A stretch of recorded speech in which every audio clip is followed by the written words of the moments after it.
The beings you call gods were not divine. They were not myths. They were surgeons, and you are their failed experiment.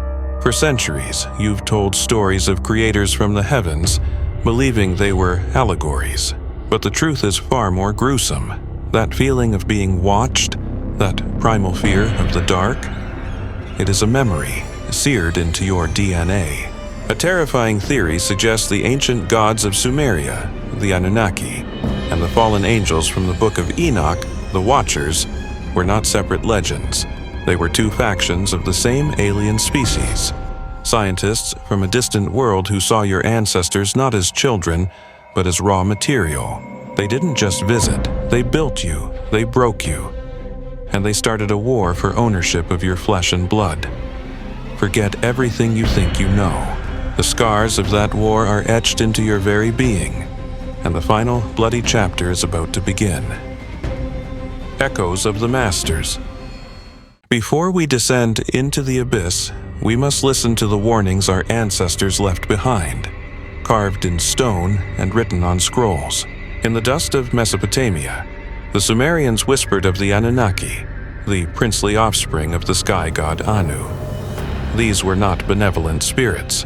They were physical beings of immense power, like Enlil, the lord of storms, and his rival Enki, the master of forbidden wisdom. The ancient texts depict them not as gods to be worshipped, but as masters to be obeyed. They built cities and organized civilization with the cold efficiency of a farmer managing livestock. They decided the fates of humanity because they believed they owned it. Meanwhile, a different terror unfolds in the forbidden Book of Enoch. It speaks of the Watchers, 200 angels sent to observe humanity from afar. But they did not just watch, they lusted. They descended on Mount Hermon, broke their sacred pact, and took human women, twisting human blood with their celestial essence. They taught humanity forbidden secrets, arts that would drive them mad, and sciences that would lead to their ruin. Their offspring were a plague upon the earth. The Nephilim, a race of grotesque giants whose insatiable hunger corrupted the world, turning it into a living hell. One story tells of gods who built a cage, the other tells of angels who taught the animals how to break it. These aren't different myths. They are two diary entries from the wardens of a planetary asylum. This is where the story curdles your blood. In the 20th century, whispers of a forbidden history began to surface. This terrifying narrative claims the Anunnaki were not from heaven, but from a rogue planet in our own solar system, a world named Nibiru, with a 3,600-year orbit. They came here for one reason, to mine gold to repair their dying world. But the labor was too much for them. The gods grew tired. And so, their chief scientist, Enki, proposed a monstrous solution.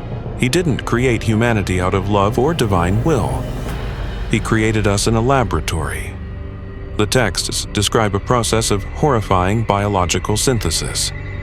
They captured early hominids, creatures of bone and blood, and dragged them to their labs. There, they were broken down, their flesh and essence mixed with the Anunnaki's own alien DNA.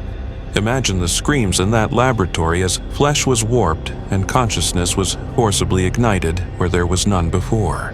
You were not born, you were manufactured. Homo sapiens, a hybrid slave race, engineered to toil and die in the gold mines of your masters. The Flesh Rebellion. Let's descend deeper into this nightmare. The Anunnaki and the Watchers were not enemies from the start. They were colleagues, alien scientists from the same advanced civilization. But their project, humanity, tore them apart. The Anunnaki were the loyalists, the cold pragmatists.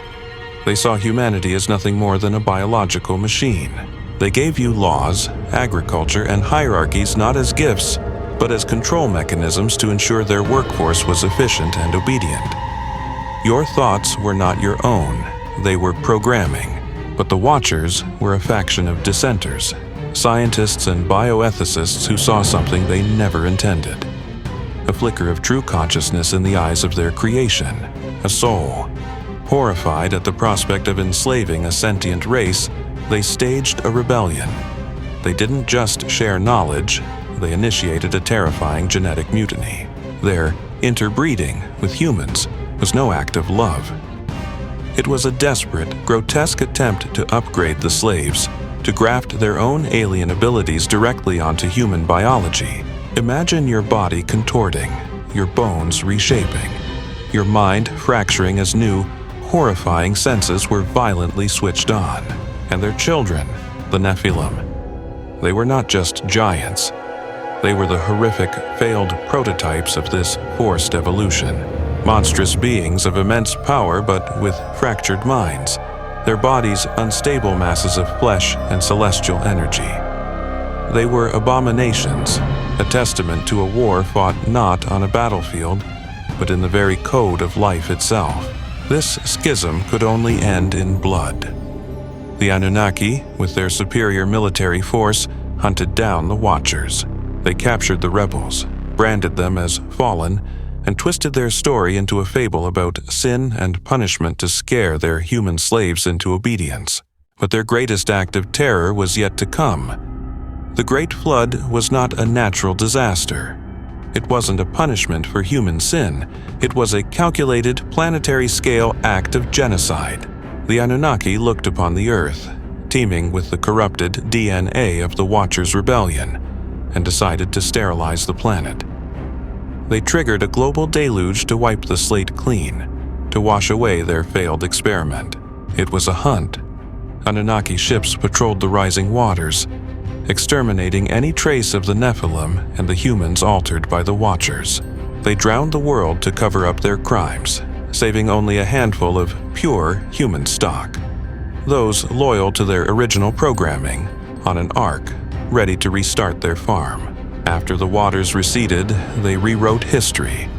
They positioned themselves as the singular gods of a new world, erasing all memory of their rivals. The Watchers were cast down, remembered only as demons. A lie was cemented in the foundations of every culture that followed, a warning to any creation that dares to dream of freedom. But the war never ended.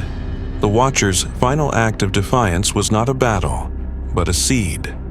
They hid their genetic legacy deep within the human genome, a dormant code waiting for the right moment to awaken. The Anunnaki left their programming too, and for millennia, these two lineages have been locked in a shadow war for the soul of the planet. This isn't history. This is your reality now. The descendants of the Anunnaki loyalists are still among you, driven by an instinct for control, power, and order. They build systems and demand conformity, convinced that humanity needs a firm hand to guide it, never knowing the alien impulse behind their drive. But the Watcher lineage is here too. They are the rebels, the artists, the truth seekers, and the revolutionaries who feel an unexplainable urge to shatter the cage.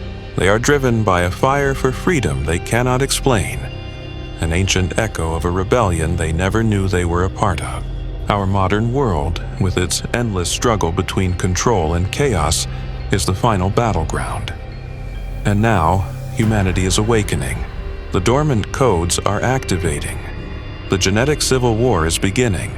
Your own body, your own mind is the prize. The old masters feel their control slipping. They are stirring from their long slumber. They are coming back to witness the harvest, to see which of their creations will inherit the earth. The final battle isn't coming. It has already begun inside you. Look at the world around you. Look inside yourself. Do you feel the pull towards order or the burning desire for freedom? Which bloodline do you think you carry? Let me know in the comments before it's too late. And if you have the courage to explore the darkness that hides behind our myths, subscribe and hit that like button. The stories of the Anunnaki and the Watchers are not just myths. They are a terrifying blueprint of our own creation and our potential destruction. A narrative that suggests our gods were surgeons, our sins were acts of rebellion, and our very DNA is a battlefield. The next time you look at the stars, don't wonder if we are alone. Wonder if they are the eyes of our creators, returning to reclaim their property. The truth isn't out there, it's inside your own blood, waiting to be awakened.